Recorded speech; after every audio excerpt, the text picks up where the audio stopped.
Então vamos lá, pessoal. Vamos dar início. Boa noite. Mais uma semana, né? Mais uma sexta-feira, graças a Deus. Vou começar a projetar aqui.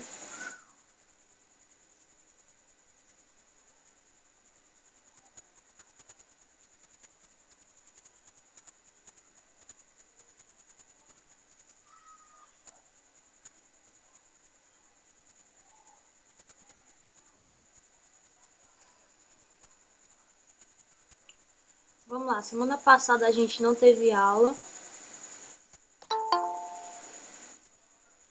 Meu computador deu um problema e não consegui dar aula. Mas essa semana vamos retornar.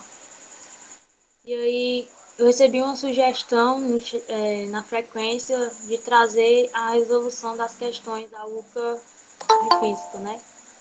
Então trouxe aí a última prova para a gente começar a resolver juntos. Trouxe primeiras teóricas, que não quer dizer que são fáceis, né? Por ser da teoria, é importante a gente ler muito sobre. Então, vamos lá. E ao final, queria saber de vocês, se vocês acham melhor a gente trabalhar mais com resolução de questões ou bater mais na questão do conteúdo. Pode ser os dois também, mas ao ser os dois, a gente vê mais conteúdo do que a resolução das questões. Então, ao final, eu queria que vocês me dessem esse feedback, tá bom? Então, vamos lá. Começar a resolver algumas questões. Sem perder tempo. Vou colocar um texto. Primeira questão da URCA 2020.1.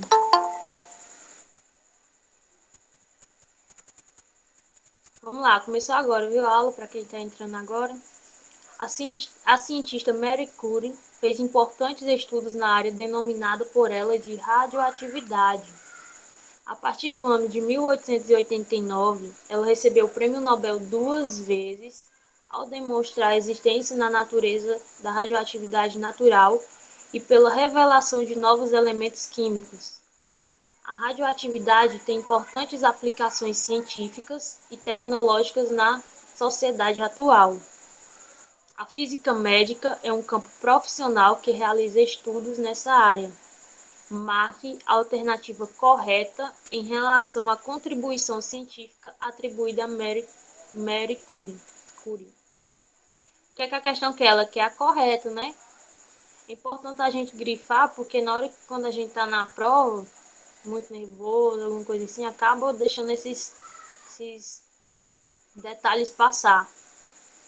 Então, o que essa questão traz? É uma questão teórica de uma determinada pessoa da física. Então, o que eu pude observar olhando a prova da UFA? Ela vai trazer muito esse contexto histórico de pessoas que foram importantes para a física. Então, é importante a gente dar fazer uma leitura dessas pessoas. E aí aqui a gente tem a Mary Curie, que ela foi muito importante, né? O estudo dela ajudou na no estudo da radioatividade, ela descobriu novos elementos, recebeu dois prêmios Nobel e ela foi muito notável porque ela era mulher e naquela época era muito difícil uma mulher ter espaço num local que, numa área de estudos que era só homem. Então, ela teve várias pesquisas notáveis. E aí a gente tem a letra A. Descobriu que o elemento urânio emitia radiações penetrantes. Mas eu não sei nem quem é ela. Vamos lá. Essa alternativa aqui ela é falsa. Por quê? Porque quem descobriu o urânio, o elemento que o urânio emitia radiações penetrantes, foi o físico inglês Becquerel. O nome dele, Becquerel. Que foi em 1896. E ele descobriu que o elemento urânio emitir radiações penetrantes, e não foi a Mary Curie, entendeu? Ela está relacionada, mas não foi ela que descobriu. Então a letra A tá errada. A letra B. Afirmou que os compostos do urânio eram os únicos corpos que emitiam raios que foram chamados de raios de Becquerel. Falso. Por quê? Na tese de doutorado dela, ela escolheu os raios urânicos como tema, né? E nesse trabalho ela conseguiu provar que o óxido de urânio é um mineral capaz de eliminar a radiação armazenada nos átomos. E aí o que é que acontece?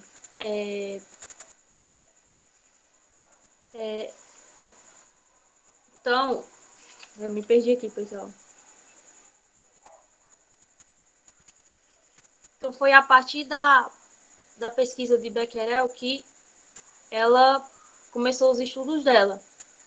E ela, no estudo dela, ela viu que não apenas o urânio emitia radiações penetrantes, mas ela descobriu outros elementos que também faziam essa mesma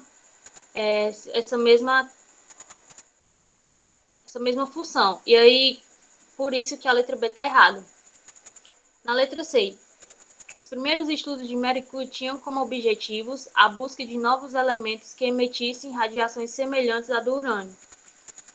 Então, em relação aos primeiros estudos dela, não foi relacionado a procurar novos elementos que emitissem radiação, mas foi justamente essa questão de que ela descobriu, os primeiros trabalhos dela foi que ela descobriu, conseguiu provar que o óxido de urânio era um mineral capaz de eliminar a radiação armazenada nos átomos. Então, esses foram os primeiros estudos dela, e não procurar novos elementos que emitissem radiações. Essa é uma pegadinha que poderia estar certa também, tem relação. Então, a letra C está errada.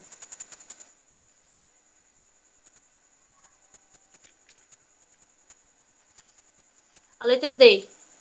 Defendeu que os compostos de tório, dentro dos conhecidos da época, emitiam raios diferentes ao do urânio, como uma propriedade atômica do elemento.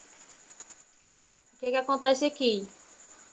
Ela descobriu que a radiação do urânio e a intensidade da radiação era proporcional à quantidade de urânio e tório. Então, no composto. E a habilidade de emitir a radiação não depende da disposição dos átomos em uma molécula, e sim do interior do próprio átomo. O que quer dizer aqui? Que os raios que eram emitidos pelo urânio e o tório, eles são equivalentes. Então, não tem essa diferença, certo? Eles são semelhantes. Então, isso aqui está errado, tá bom? Então, o que sobra a letra E. Ela contribuiu com a revelação de dois elementos novos radioativos que foram denominados polônio e rádio. Essa seria a nossa correta. Que foi a partir da pesquisa de Becquerel que ela e seu marido, o nome dele era Pierre Curie, eles continuaram a buscar outros minerais que pudessem também apresentar uma atividade radioativa. E aí, nessas pesquisas, eles desenvolveram uma técnica. Como é, Alice, nessa questão o quê? Deixa eu olhar aqui.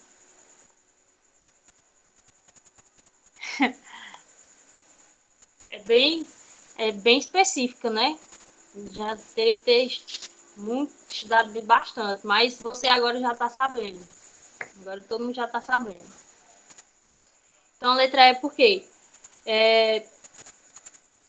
Ela e o marido dela, a partir como eu estava falando anteriormente, a partir da pesquisa delas, eles procuraram novos elementos, dando ênfase que não foram os primeiros estudos, né, que tem a alternativa anterior falando que eram os primeiros, mas eles encontraram novos elementos que também tinham a função de radioatividade, seria o polônio e o rádio. Então a letra E é correta, tá bom? Primeira questão de física da UFCA, do vestibular. Vamos lá. Segunda questão. A física aristotélica apresenta-se como um referencial indispensável para o entendimento da física medieval e do desenvolvimento da mecânica a partir do século XVII. Marca a alternativa a seguir que não está de acordo com as ideias de Aristóteles sobre o movimento dos corpos e o funcionamento do universo como parte integrante indissociável de sua filosofia natural. Aqui a gente vai falar do ilustre Aristóteles. Então, precisa conhecer um pouco da filosofia, do que ele falava, para a gente conseguir resolver essa questão. E aí, na letra A, ele vem falando o quê? O vácuo, para Aristóteles, não existia, assim como não existe movimento sem resistência. E aí a gente vê o que, ó? Para Aristóteles, o vácuo, para Aristóteles, não existe, assim como não existe movimento sem resistência, devido às suas consequências inerciais. Para reagir ao movimento do vazio, no vazio, Aristóteles, curiosamente, acaba utilizando como argumento que a partir do século XVII seria conhecido como princípio da inércia. Então, o vácuo para Aristóteles ele não existe, e não existe um movimento sem resistência, certo? Então, a gente tem o quê? Que a letra A, ela está correta. E outra parte importante aqui, que eu não falei antes, ele quer o que não está de acordo, certo? Então, essa aqui, ela está certa. Essa aqui está certa. Letra B. Uma pedra cai porque há nela um propósito intrínseco em dirigir-se para o centro do universo, que é o seu lugar natural. O que é que Aristóteles vai falar? Vamos ver. Toda e qualquer mudança para Aristóteles resulta de um propósito intrínseco ou pré-determinado, que as coisas têm para se comportar da maneira como se comportam. Assim, o menino cresce porque é da sua natureza transformar-se num homem. Uma semente desenvolve-se e transforma-se em uma planta, porque assim é da sua natureza. Da mesma forma, uma pedra cai porque há nela um propósito intrínseco em dirigir-se, como se verá, para o centro do universo, que é o seu lugar natural. Então, a visão do Aristóteles era coisas muito naturalísticas, usando os quatro elementos, terra, ar, fogo. E aí, a gente tem a letra B, pedra cai porque há nela um propósito intrínseco em dirigir-se para o centro do universo, que é o seu lugar natural. Então, a gente viu que isso foi o que Aristóteles falava também. Então, a letra B está correta. Olha o que é que a gente precisa saber para conseguir resolver a questão. Tem que ter um conhecimento bem abrangente. Letra C. Os corpos celestes eram compostos de uma substância chamada de éter, um elemento puro, inalterável, transparente e sem peso. O que é que Aristóteles falava?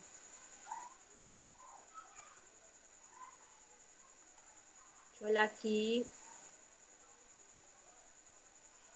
O que é que ele falava? Esses fatos fizeram com que Aristóteles, ao organizar o seu sistema filosófico natural, retomasse a concepção de Empedócles, segundo a qual a terra, a água, o ar e o fogo se combinariam entre si para formar todas as coisas.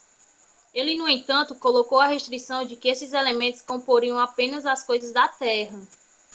Os corpos celestes, diferentemente, eram compostos exclusivamente de uma quinta substância, o éter, um elemento puro, inalterável, transparente e sem peso, que contrastava com os encontrados na Terra, que estão sujeitos a mudanças e que, portanto, são corruptíveis.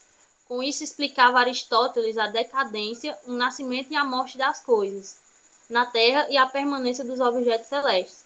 Então, o que é que Aristóteles quis dizer aqui? Para ele, as coisas na Terra elas são mutáveis. Pode ter um terremoto, uma enchente, e vai se mudar as coisas, né? O ambiente não vai ser o mesmo. Então, as coisas da Terra elas são mutáveis. Já os corpos celestes, ele falou que tinha um quinto elemento, que seria o éter. Aí o éter, ele fala aqui que ele é uma substância pura, um elemento puro, inalterável, transparente e sem peso. E não são corruptíveis, é finito. E o que explica o quê? Que o homem ele pode morrer, tem um início e um fim, certo?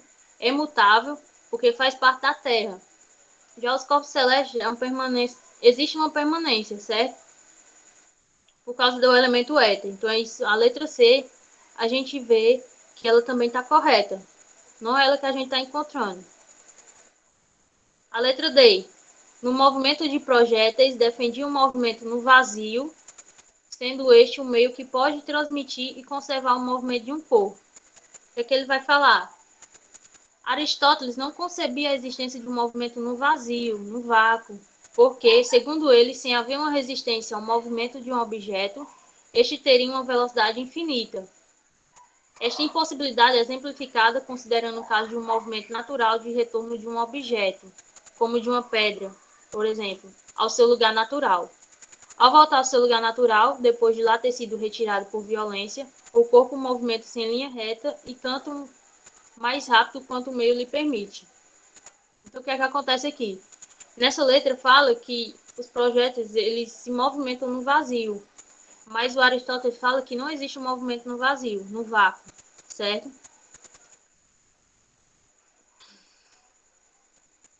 Porque se não se movimentasse no vácuo não teria fim, mas Aristóteles fala que existe um meio e um fim. Então por isso que a letra D ela é que a gente está encontrando, a gente quer encontrar, certo? Isso que está errado, que não está de acordo com as ideias de Aristóteles. O que é que a letra E vai dizer? O universo de Aristóteles é finito e esférico. Tem a Terra imóvel como centro e a região onde se encontram as estrelas com seu limite para além da esfera das estrelas não existe nada. Essa aqui é verdadeira.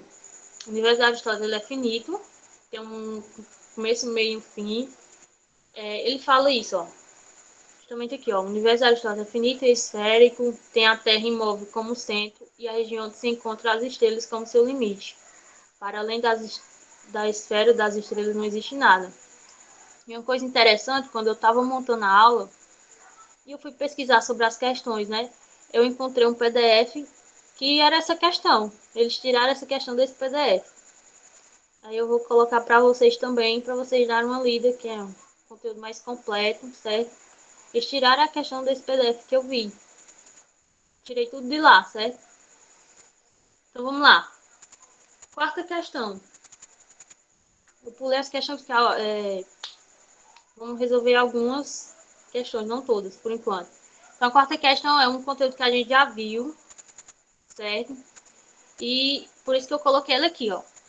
Um sonar é um aparelho usado por navios, submarinos e de superfície, e sua utilidade é localizar objetos ou navios submersos no mar ou acima dele.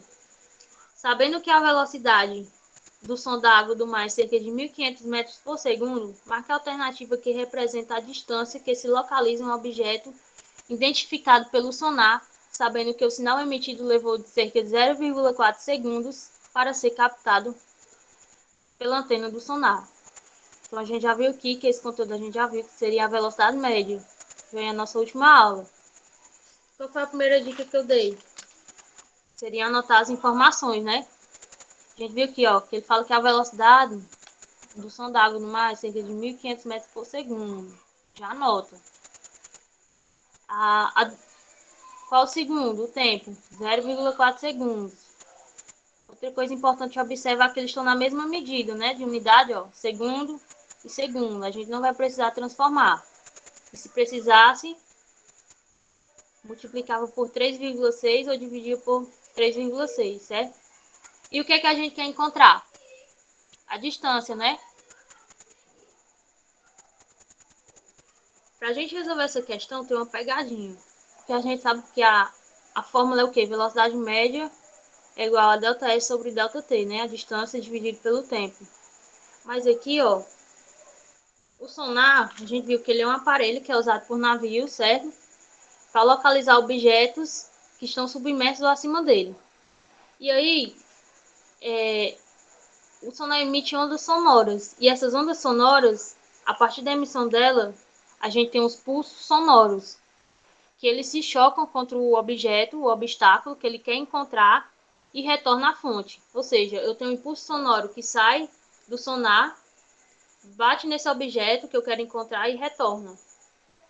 E aí é chamado de eco, que vai ser um som que é refletido em um obstáculo e retorna à fonte em um tempo superior ao tempo da persistência sonora, que seria 0,1 segundos.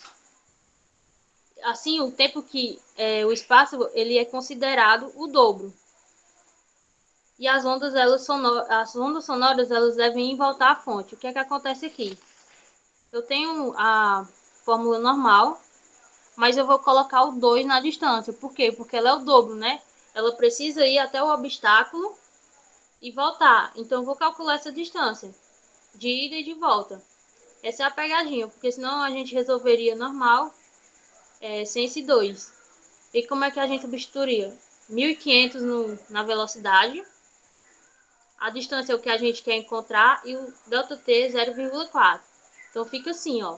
1.500 é igual a 2, que é o dobro, né? O dobro da distância, vezes ΔS sobre 0,4, que é o tempo. Então, fazendo aí essa multiplicação cruzada, a gente tem 2 vezes ΔS, que dá 2 ΔS, é igual a 1.500 vezes 0,4, que vai dar o quê, ó? Tenho 2 ΔS igual a 600. Aí eu tenho o quê? Tá multiplicando, né? O 2 vezes ΔS está multiplicando, vai passar dividindo. ΔS é igual ao quê? 600 dividido por 2. 600 por 2, ΔS é igual a 300 metros por segundo, certo? Então, qual é a pegadinha aqui? Se eu não soubesse que o impulso sonoro ele é o dobro da distância, eu multiplicaria apenas o 1.500 por 0,4 e daria 600. Então, marcaria a letra A. Muita gente errou essa questão. Então, é importante a gente estar atento. Então, aqui dá a letra D, 300 metros por segundo. Certo? Tudo bem até aí? Tudo ok? Vocês estão conseguindo acompanhar? Ok, né? Vamos continuar. Continuar, né? Oitava questão, mais uma teórica. É fundamental estudar conhecimentos elementares de astronomia para despertar curiosidade, por exemplo, a estrela mais próxima de nós encontra-se aproximadamente a 4,2 anos-luz e se chama Alfa de Centauro. Marca a alternativa que não condiz com os conhecimentos básicos da astronomia. Vamos lá, grifar logo, né? Não condiz. Então a gente vai ter várias alternativas certas e uma errada. Certo? Então vamos lá, o que é que a letra A fala? As galáxias são sistemas de bilhões de estrelas unidas por sua própria gravidade, em geral misturadas com poeira e gás. E aí, o que é que vai ser? Aqui eu trouxe um textinho já para dar uma base para a gente acompanhar melhor. Ó, a galáxia é o nome dado ao grupo de estrelas, poeira cósmica e gases, as quais são formadas por constelações, um grupamento de estrelas, constituídas por bilhões de estrelas. As galáxias não possuem formas uniformes, pelo contrário, elas apresentam diversas morfologias. Dentre elas, as principais são galáxias espirais, constituídas por braços de estrelas e nuvens de poeira, elípticas, possuem forma elíptica, irregulares, não possuem forma definida, e anãs, não são galáxias menores. Então, por aqui a gente tem a resposta da nossa letra A, que ela está correta, né? Que a galáxia é formada por bilhões de estrelas, unidas pela própria gravidade e misturadas com poeira e gás.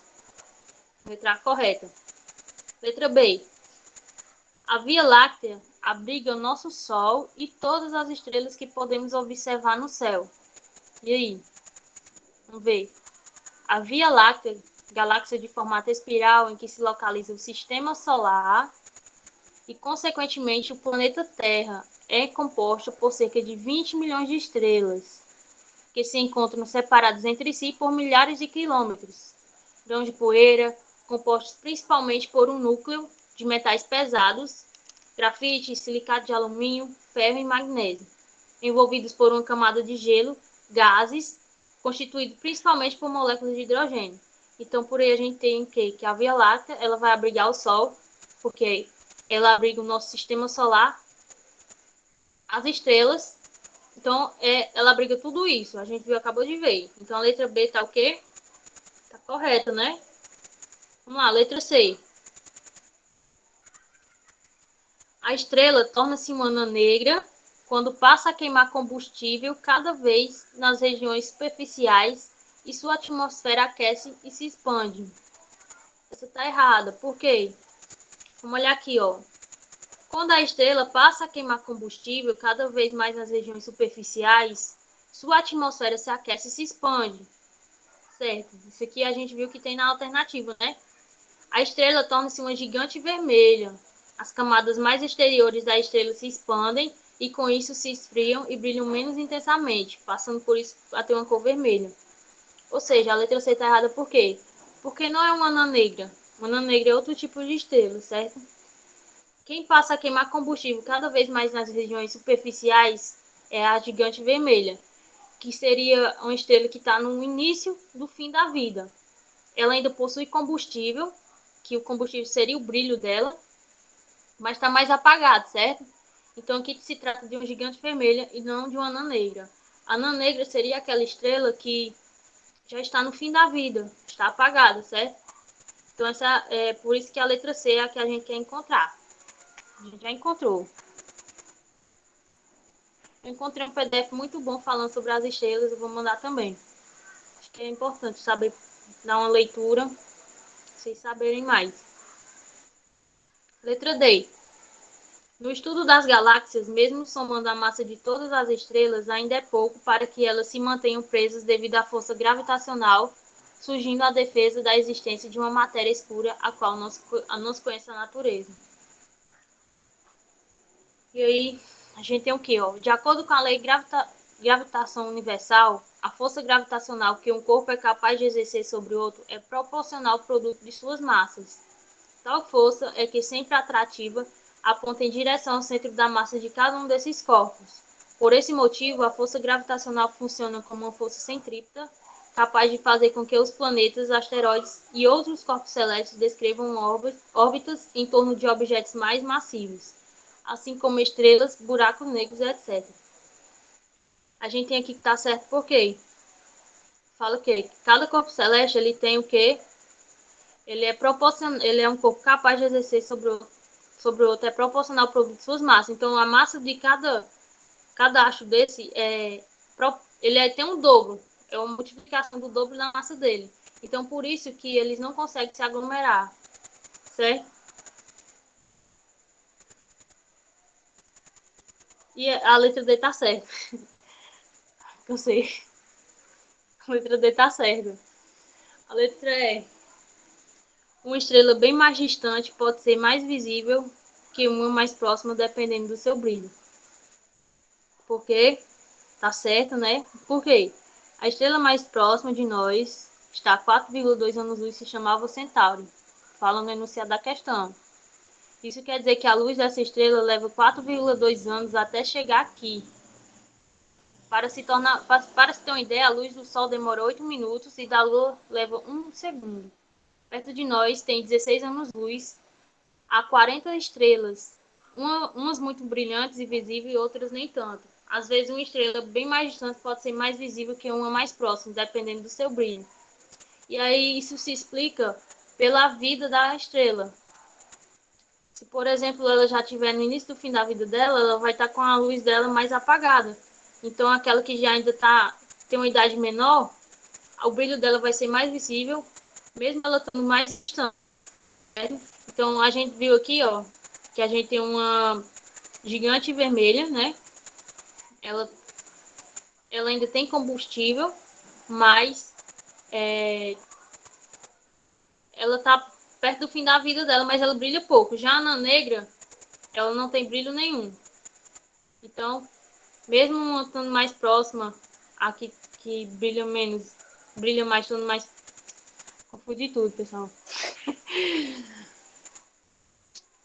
Como é que eu posso dizer? Mesmo uma estrela, ela estando brilhando, tem menos vida, ela tem mais chance de ser vista, entendeu? Acho que é isso que eu quis dizer. Eu troquei tudo aqui. Vocês entenderam? Muita coisa na cabeça. Vamos lá. Mais uma questão para a gente finalizar. Na próxima aula a gente finaliza tudo. Os cálculos. Então vai ser um pouco mais difícil. Porque as panelas de pressão são mais eficientes que uma panela normal. Uma questão dessa aqui, você não pode nunca perder uma questão dessa na UFA. Certo? É uma questão que todo mundo tem que acertar. Porque as panelas de pressão são mais eficientes que uma panela normal. Item 1. O alimento se mistura melhor com o tempero? Item 2. Com maior temperatura se tem mais pressão. E 3. Com maior pressão, o ponto de ebulição da água aumenta, cozendo mais rápido os alimentos. O que acontece?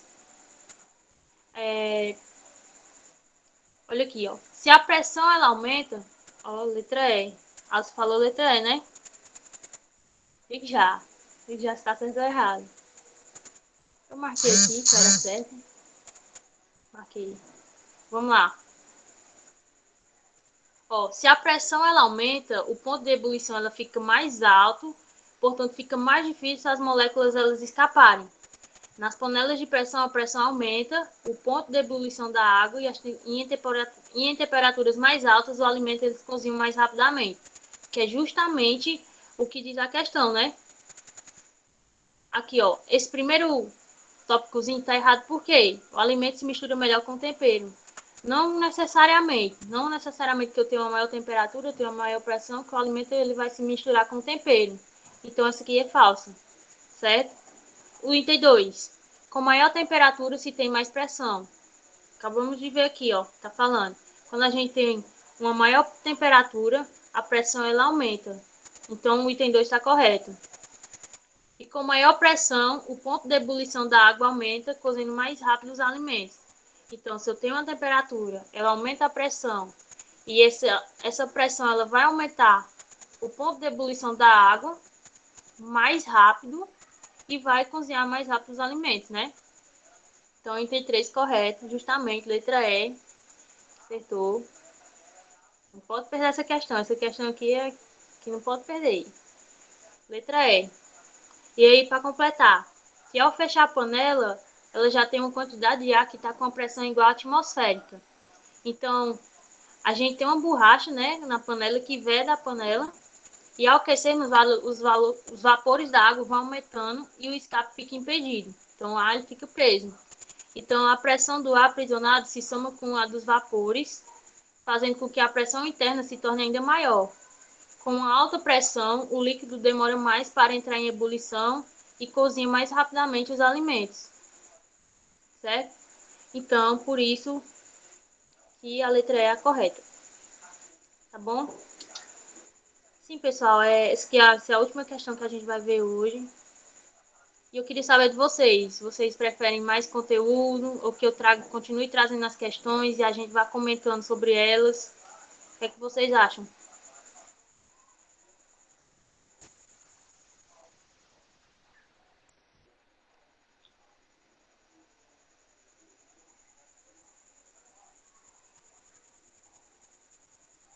Feedback é muito importante para que as próximas, saber como é que serão as próximas aulas.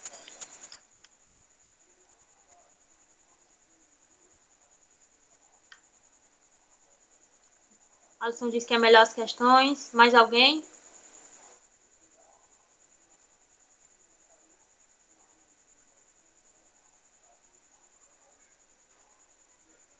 O Breno também acha.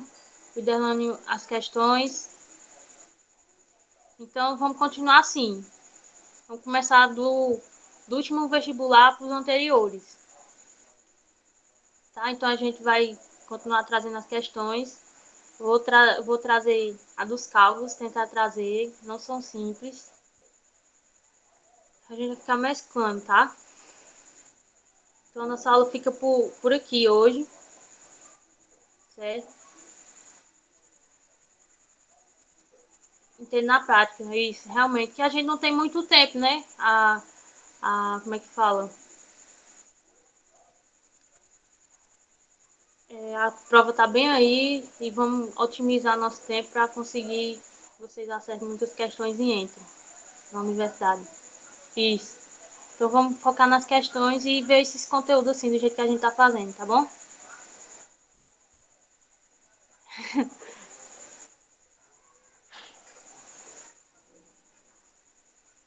Vou interromper aqui.